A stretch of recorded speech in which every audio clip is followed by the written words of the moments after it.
চতুর্মুখমুখম্ভোজ বনহংসবধূর্মম মানসে রমতাং দিত্যং সর্বশুক্লা সরস্বতী।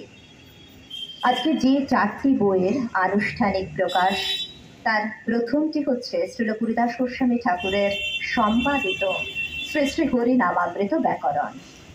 এই হরিনামামৃত ব্যাকরণের বিষয়বস্তুটা হচ্ছে, যেটা হরিনামামৃত ব্যাকরণ নামে আত্মপ্রকাশ করে, সেটা শ্রীল জীব গোস্বামীর রচিত।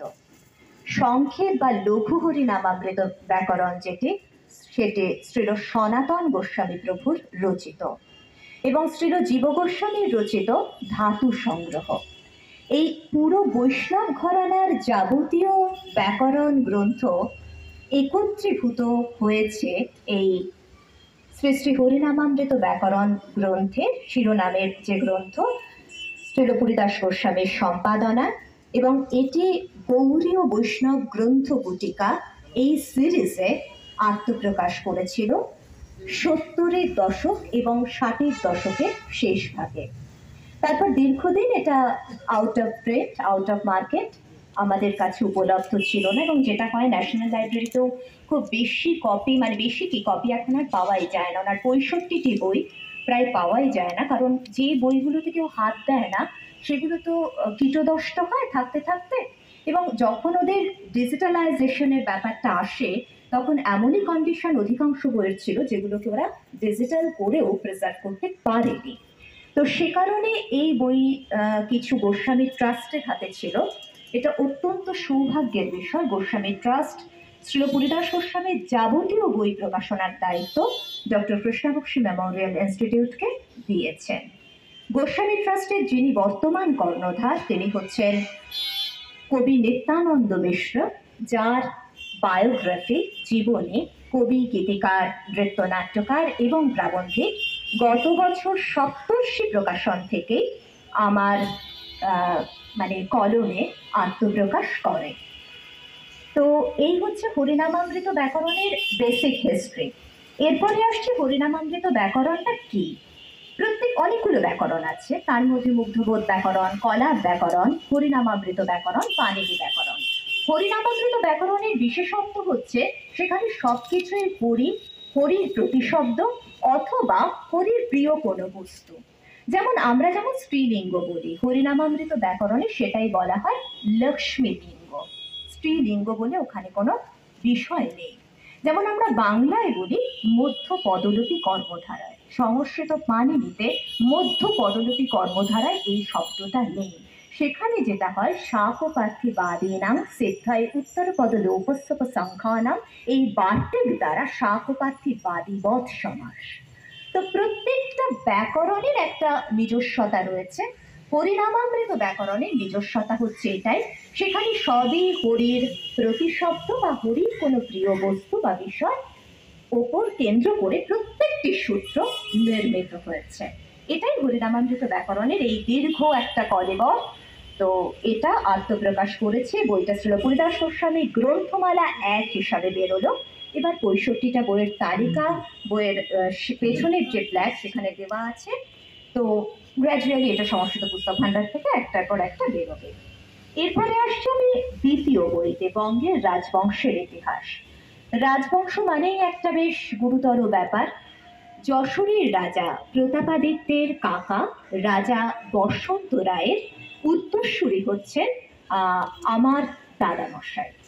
এবার সেই ইতিহাসটা তো খুব গুরুতর একটা ইতিহাস, কারণ সেই সময় একটা সময় আদিসুর তিনি বঙ্গে 5 জন ব্রাহ্মণ এবং 5 জন কায়স্থকে নিয়ে আসেন, এবং তার মধ্যে প্রধান কায়স্থরূপে বিবেচিত হয়েছিলেন বিরাট গুহ। তো এই বিরাট গুহের যিনি নবম উত্তর পুরুষ, তিনি হচ্ছেন রামচন্দ্র গুহ। এই রামচন্দ্র গুহের আবার 3 ছানা, গুণানন্দ, ভবানন্দ এবং শিবানন্দ। শিবানন্দ সপ্তগ্রামে কাটিয়েছিলেন। গুণানন্দ আর ভবানন্দকে নিয়েই যশোরের রাজবাড়ি। গুণানন্দের ছানা হচ্ছেন আমরা যাকে শ্রীহরি নাম ছিল, যাকে আমরা পরবর্তীতে চিনি রাজা বিক্রমাদিত্য, এবং ভবানন্দের যিনি পুত্র ছিলেন তিনি হচ্ছেন জানকী বল্লভ, যাকে আমরা চিনি রাজা বসন্ত রায় নামে। তো এদের বংশের প্রতাপাদিত্যের জন্ম তো, উনি তো বিক্রমাদিত্যের পুত্র। তো ছোটবেলায় উনি নাকি পিতৃদ্রোহী হবে কোনো জ্যোতিষী বলেছিলেন। তো সেই কারণে ওনাকে তখন আকবর, দিল্লীশ্বর হচ্ছেন রাজা আকবর, এবং অবিভক্ত বাংলা, সেই সময়কার মানচিত্রটা আপনাদের একটু ভেবে নিতে হবে।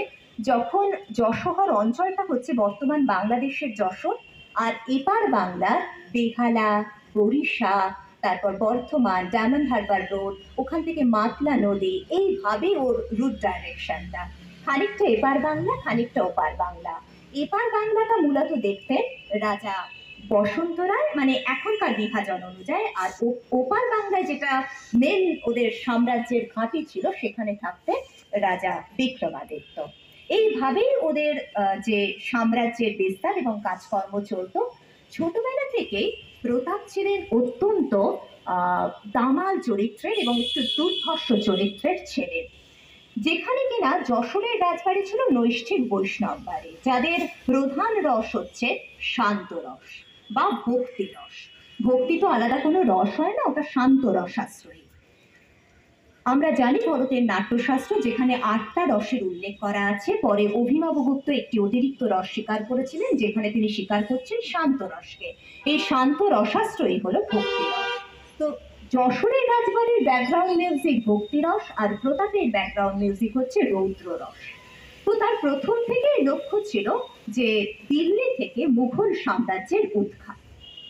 বাবা এবং কাকা বিক্রমাদিত্য এবং রাজা বসন্ত রায় এরা ঠিক করেছিলেন দিল্লিতে সে ঘুরে আসুক, তাহলে সেখানকার পরিবেশটা সে বুঝতে পারবে, এবং বুঝতে পারলে নিজের কারিশমা বুঝে সে এমনি চুপ করে যাবে। তখন পাঠানো হলো প্রতাপকে। দিল্লিতে থেকে তুমি ওখানকার আদব কায়দা, শিক্ষা, নানা ভাষা, এগুলো তুমি শেখো।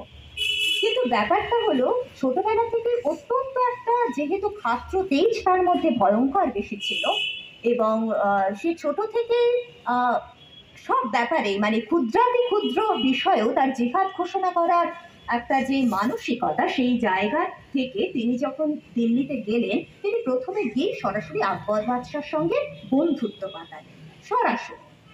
এবং এরপর তিনি যেটা করলেন, যশোর থেকে যে রাজস্ব যেত সেটা প্রতাপাদিত্যের হাত ধরে, মানে তখন তার এখনকার মতো প্রযুক্তি, যাতায়াত এসব তো এত উন্নত হয়নি, কোনো একজন লোক মারফত সেই রাজস্ব জমা করতো দিল্লির রাজকোষে।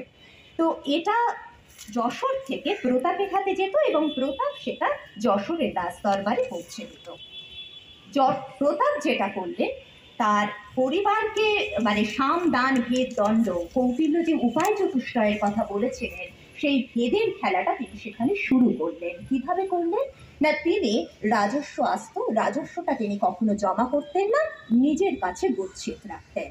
কিন্তু পররাষ্ট্রে গিয়ে কৌটিল্য বলেছিলেন রাজা যেন মদ্যপান এবং নারী সঙ্গ না করে, তাতে অর্থের অপচয় হয়, সেটা কিন্তু প্রতাপ কখনো করেন, যে কারণে পুরো রাজস্বটাই তার কাছে জমা থাকতো।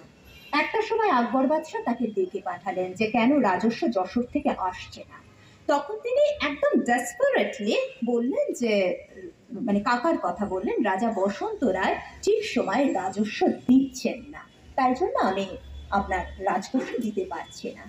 এবং সেখানেই তিনি একদম কন্ট্রাক্ট করে নিলেন যে আমাকে এই টাইমটা দেওয়া হোক, তার মধ্যে আমি যে করেই হোক, কিভাবে আনবো আপনাকে দেখতে হবে না, আমি পুরো রাজস্ব আপনার ঘরে পৌঁছে দেবো, কিন্তু তার বিনিময়ে আমাকে যশোরেশ্বর করে আপনি পাঠাবেন, যেখানে কিনা প্রতাপাদিত্য, এই বিক্রমাদিত্য এবং রাজা বসন্ত রায় দুজনেই মেনে নিতে বাধ্য হন যে মানে কোনো বিরক্তির জায়গা যাতে না থাকে, এবং তারা সেটা মেনে নিলেন। মানে সময়ের মধ্যে উনি জমা করলেন এবং তাকে 20,000 তৎকালীন সৈন্য সহ দিল্লি থেকে তিনি এলেন যশোরে। এবং এরপরে যেটা হলো, যশোরে এলেন তখন সবাই বুঝতে পারলেন বাবা কাকা পরিস্থিতিটা কি দাঁড়াচ্ছে। এরপরে যেটা হলো, উনি তো সাম্রাজ্যের একটা নিজের মতো করে গুছিয়ে নিলেন, কিন্তু তার তো মুঘল সাম্রাজ্য উৎখাত করাটা তো তার লক্ষ্য ছিল। এরপর গ্র্যাজুয়ালি সে মুঘল সাম্রাজ্য উৎখাতের জন্য যুদ্ধ ঘোষণা করতে লাগলো দিল্লির বিরুদ্ধে। একের পর এক আকবর সৈন্য পাঠালেন, মানে সেনাপতি হিসাবে। কখনো পাঠিয়েছেন ইব্রাহিম খাঁকে, কখনো পাঠিয়েছেন আজিম খাঁকে। আজিম খাঁ তার মধ্যে মারা গেলেন, মানে যুদ্ধে শুধু পরাজিত নয়, মারাও গেলেন। মানে বঙ্গ সেনাবাহিনীর বারংবার জয় হলো। কিন্তু এরকম পরিস্থিতিতে যখন এরকম একটা পরিস্থিতির মানে একদম ভয়ঙ্কর, দিল্লির সঙ্গে যশোরের একদম ভয়ঙ্কর একটা যুদ্ধ চলছে, সেই রকম সময় গুণানন্দের মৃত্যু হয়েছে এবং রাজা বসন্ত রায় পিতৃশ্রাদ্ধের অনুষ্ঠান করছেন, প্রতাপাদিত্যকে ডেকে পাঠালেন। এর মাঝখানে বিক্রমাদিত্যের মৃত্যুও ঘটে গেছে। প্রতাপ গেলে, যাওয়ার পর বচসা তৈরি হলো বসন্ত রায়ের ছেলের সাথে। বসন্ত রায়ের 9টি ছেলে এবং 1টি মেয়ে। সেই বসন্ত রায়ের ছেলের সঙ্গে যখন পিতৃশ্রাদ্ধে বচসা শুরু হলো, তখন প্রথমেই বসন্ত রায়ের জ্যেষ্ঠ পুত্র গোবিন্দ শিরশ্ছেদ করার জন্য প্রতাপের তীর নিক্ষেপ করলেন। কিন্তু তীরটা লক্ষ্যভ্রষ্ট হলো, তারও লাগলো না, তার কোনো রক্ষীরও গায়ে লাগলো না। কিন্তু প্রতাপ ভীষণ রেগে গেলেন। তরবারি দিয়ে গোবিন্দ এবং তার আরো 7 ভাই, মানে 8 জন পুত্র এবং বসন্ত রায়, এই প্রত্যেককে শিরশ্ছেদ করলেন। এবং বসন্ত রায়ের তরবারির নাম ছিল গঙ্গাজল। উনি যখন গঙ্গাজল গঙ্গাজল বলে ডাকছেন, আমার বইটা মূলত করা আছে সংস্কৃত নাট্যাচার্য এবং মহামহোপাধ্যায় হরিদাস সিদ্ধান্ত বাগীশের 8 অঙ্কের বঙ্গীয় প্রতাপক নাটক, সেটার ওপর করা আছে।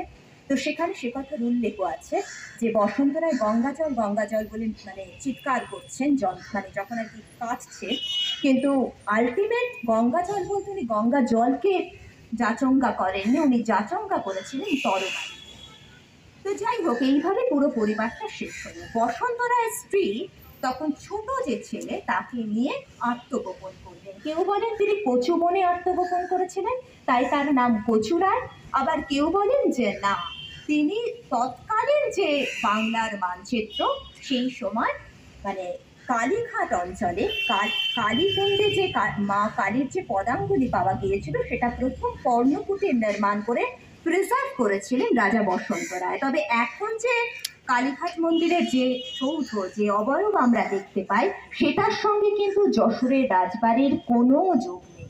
কর্ণকুটির নির্মাণ করে মায়ের পদাঙ্গুলি প্রিজার্ভ করা এবং একজন সেবায়েতকে নিযুক্ত করা, এটুকু শুধু করেছিলেন রাজা বসন্ত রায়। তো সেখানে এসেছিলেন ওই ছোট্ট ছেলেকে নিয়ে, আশ্রয় নিয়েছিলেন। এবং তখন সেই সেবায়েত গোটা পরিবার, যেহেতু মানে কয়েক মুহূর্তের মধ্যে ওরকম কচু কাটা হয়েছিল বলে আত্মগোপনের সাথে তার নাম রেখেছিলেন কচু। এই থেকে কচু রায়ের অরিজিনাল নাম দুটো পাওয়া যায়, দাশরথী রায় এবং রাঘব রায়। কিন্তু এই দাশরথী রায় পাঁচালিকার দাশরথী রায় নন, ইনি স্বতন্ত্র, আলাদা। পাঁচালিকার দাশরথী রায়ের সময় এবং তার পরিবার সম্পূর্ণ আলাদা। যশোরের দাশরথী রায় কিন্তু একেবারেই মানে ভিন্ন ব্যক্তি। এরপরে কচু এদিকে বড় হচ্ছে এবং বসন্ত রায়ের যিনি জামাতা রূপরাম বসু এবং তাদের পারিবারিক আরো একজন সুহৃদ ভবানন্দ মজুমদার, এই 3 জন মিলে এবার তারা প্রতাপের বিরুদ্ধে ভেদ নীতির প্রয়োগ শুরু করলেন। তারা এবার দিল্লিতে গেলেন যখন আকবর বাদশাহ মারা গেছেন, তার পুত্র জাহাঙ্গীর মসনদে বসেছেন এবং তার সাথে তারা এবার বঙ্গের বিরুদ্ধে যখন জাহাঙ্গীর মানে দিল্লীশ্বর তখন জাহাঙ্গীর যুদ্ধ ঘোষণা করলেন, তখন তার সঙ্গে যুক্ত হলেন আমাদের বসন্ত রায়ের যিনি ছোট ছেলে কচু রায় এবং তার বসন্ত রায়ের জামাতা রূপরাম বসু এবং ভবানন্দ, এরা। এবং জাহাঙ্গীরের বিষয়টা ছিল শুধু সৈন্য পাঠালেন না, তার তিনি যে সৈন্যবাহিনী পাঠিয়েছিলেন সেনাপতি ছিলেন মান সিংহ, কিন্তু তিনি শুধু সৈন্যই পাঠায়নি, এই ভেদটা যাতে ছিদ্র অন্বেষণ করে তারা কাজটা করতে পারে, সেই জন্য পাঠিয়েছিলেন এই পুরো বাহিনীকে।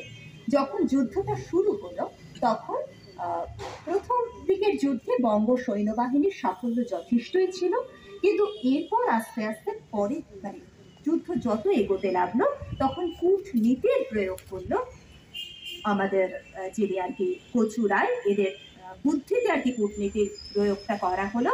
যখন উত্তরে প্রতাপ যুদ্ধ করছেন, দক্ষিণে এই রটনা রটিয়ে দেওয়া হলো যে প্রতাপ মারা গেছে, সৈন্যবাহিনী একেবারে ছত্রভঙ্গ হলো, যখন আবার দক্ষিণে সে কথা শুনে প্রতাপ ছুটে এলে উত্তরে রটিয়ে দেওয়া হলো প্রতাপ মারা গেছে। পুরো সৈন্যবাহিনী একেবারে মানে ছিন্ন ভিন্ন চারদিকে ছড়িয়ে গেল এবং তখন প্রতাপ পরাজিত হলেন এবং বন্দী হলেন। তাকে খাঁচায় করে মানসিংহ দিল্লির দিকে নিয়ে গেলেন, কিন্তু দিল্লি অব্দি পৌঁছতে পারলেন না। কাশীধামে তার মৃত্যু হয়। মৃত্যু নিয়েও দুটো মত পাওয়া যায়। কেউ বলেন তিনি দীর্ঘদিন একটা মানসিক কষ্টে জল গ্রহণও করেননি, খাবারও খাননি, সে কারণে তিনি পথিমধ্যে মারা গেছেন। আবার কেউ কেউ বলে যে না, তিনি মানে বিষ পান করেছিলেন, সে কারণে তিনি মারা গেছেন। যখন প্রতাপের এই পরাজয়টা হয় এবং তাকে বন্দি করে নিয়ে যাওয়া হয়, তার স্ত্রী স্বরূপ কুমারী, যার আরেকটি নামও পাওয়া যায় সেটা হচ্ছে পদ্মাবতী, তাকে কিন্তু মানে তিনি যত রাজ পরিবারের কন্যা সন্তান ছিলেন তাদের সবাইকে নিয়ে একটি শিবিকা করে যমুনার দিকে যাত্রা করেন। কারণ যেহেতু পরাজয় রাজার, এরপর মহিলারা দিল্লির হারেমে যেতে পারেন, সেটা যশোরের রাজ মানে তাদের যে খাত্র ধর্ম সেটার পরিপন্থী হবে, তাই তারা গেলেন না এবং তারা শিবিকার তলায় ছিদ্র করে মানে শরীর সমাধি হলেন। সেখানে মোটামুটি প্রতাপের পরিবার নিশ্চিহ্ন হয়ে গেল। রইলেন শুধু বসন্ত রায়ের কচু রায়। এবং এই কচু রায়ের যিনি ছেলে, কচু রায় তারপরে যশোরেশ্বর হলেন, মানে যশোর জিত এই উপাধিটা তিনি দিল্লি থেকে পেলেন এবং যশোরে তিনি সাম্রাজ্য শুরু করলেন।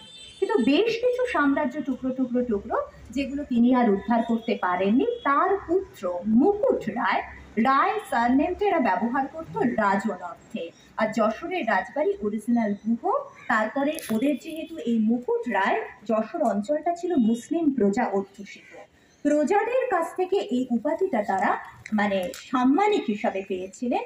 বক্সি শব্দটা আসে বক্সিন শব্দ থেকে, সংস্কৃত গুণিন শব্দের মতো রূপ হয় এবং সেই বক্সি সারনেমটা এই পরিবার ব্যবহার করেন এবং বক্সি স্পেলিংটা দুটো ওরা লেখেন, BAKSI এবং BAKSHI।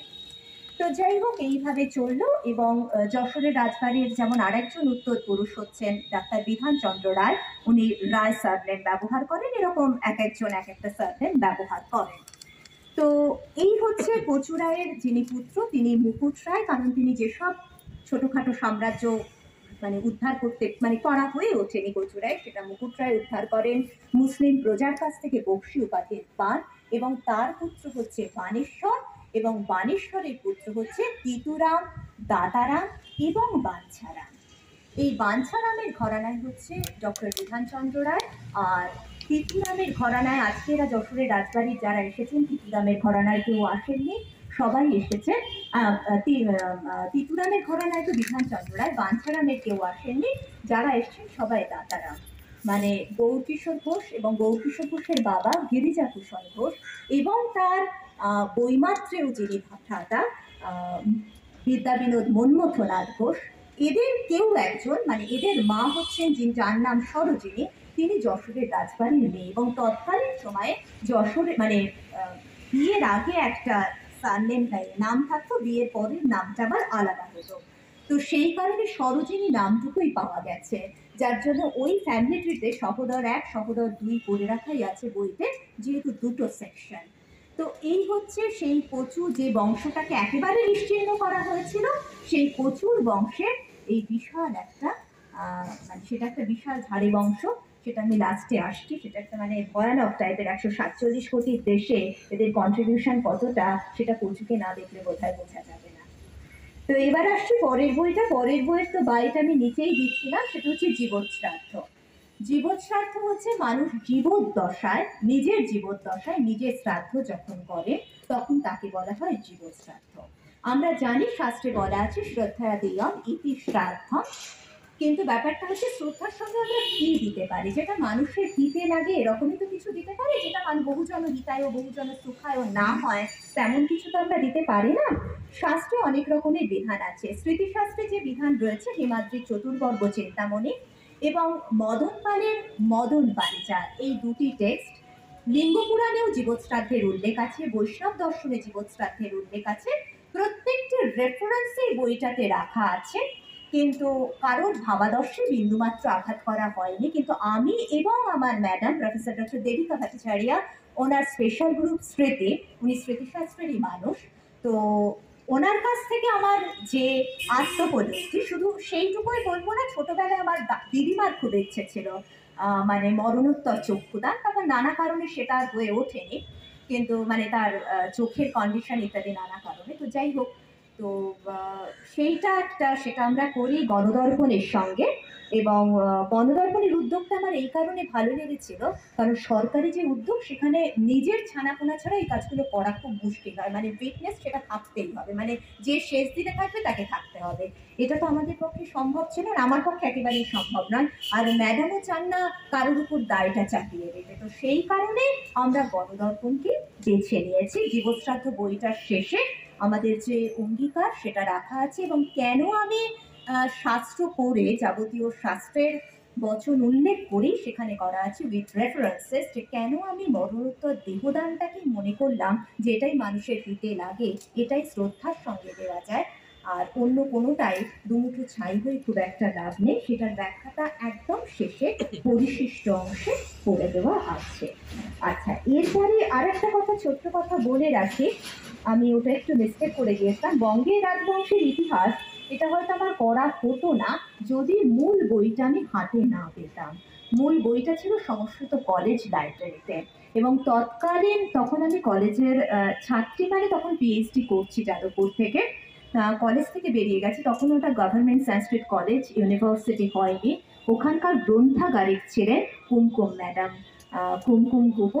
উনি আমার হাতে বইটি দেন এবং বলেছিলেন এটা তোমার কাছে থাক, ভবিষ্যতে হয়তো একটা কিছু ভালো কাজ হতে পারে। সেটা যে আমি আজকে করতে পেরেছি এটা আমার সত্যিই খুব ভালো লাগছে। তো এরপরে আসছি নবায়নম। নবায়নের আগের বার বিষয় ছিল রাজা রামমোহন রায়। রাজা রামমোহন রায়ের বংশধর আজকে এসেছেন দেবদীপ বাবু, দেবদীপ রায়। তো এবারের বিষয় যদিও ইচ্ছা ব্যক্ত, তো সেকেন্ড পার্ট, তো সেইটা প্রকাশক আমাদের সপ্তর্ষি মানে সৌরভদা, এবং বহু মূল্যবান প্রবন্ধে ঋদ্ধ এই গ্রন্থটি। তো আমার জাস্ট এডিট করা ছাড়া ওই বইটাতে আমার যে বিশেষ একটা কিছু কন্ট্রিবিউশন আছে তা নেই। তো এই মোটামুটি পুরো মানে যা বই বেরোলো বা যা কাজ হলো এই অর্থবর্ষে, তার একটা ছোট্ট চিত্রকল্প।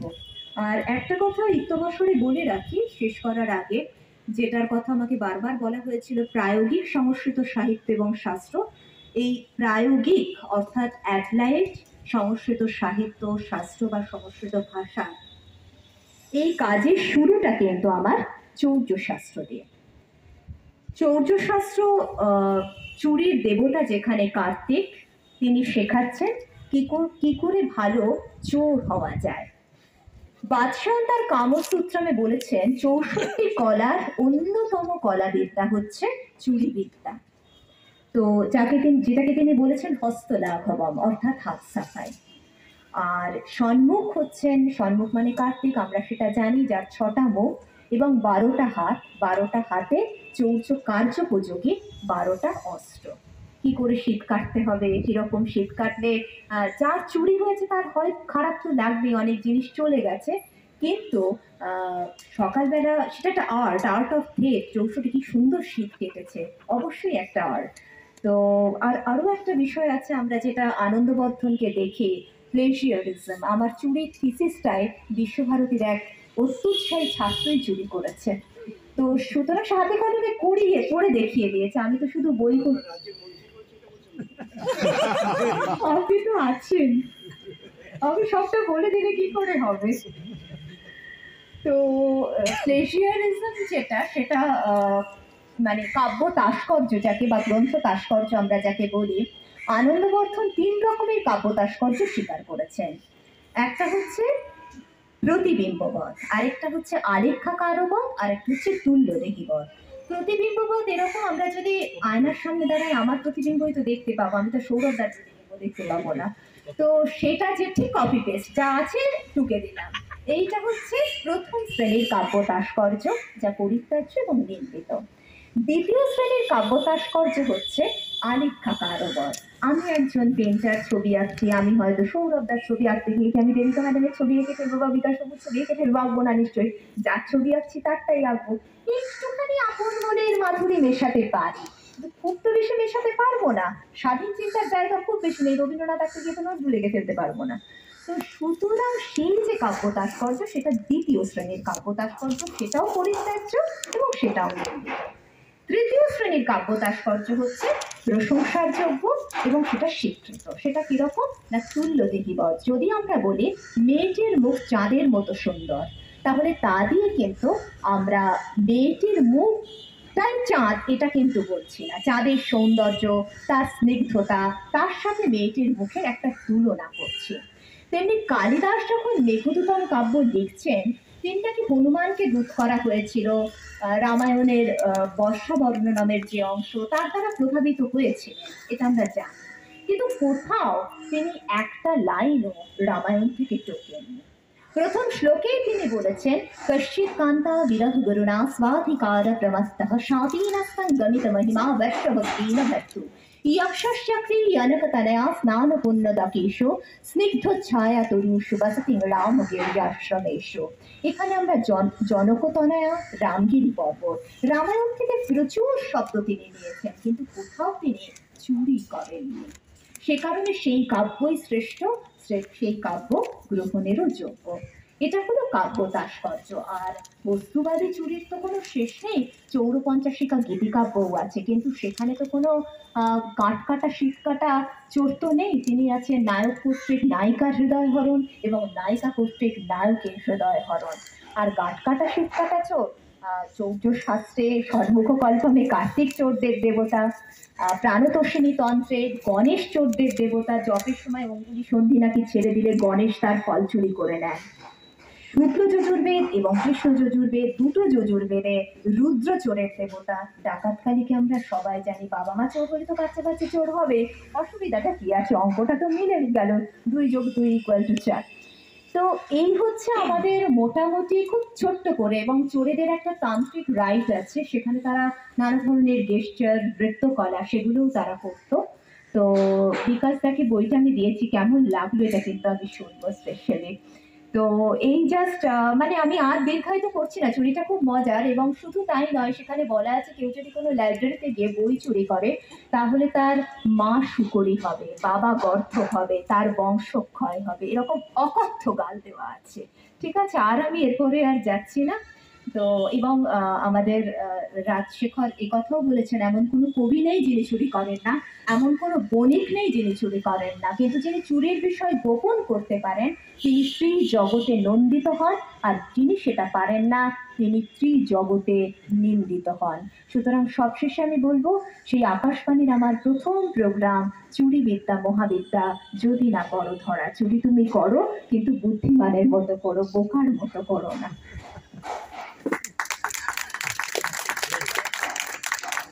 ধন্যবাদ শ্রীমতী পুরীপিরিয়া কুণ্ডুকে তার ঋদ্ধ এবং মননশীল একটি স্বগত ভাষণের জন্য। আমি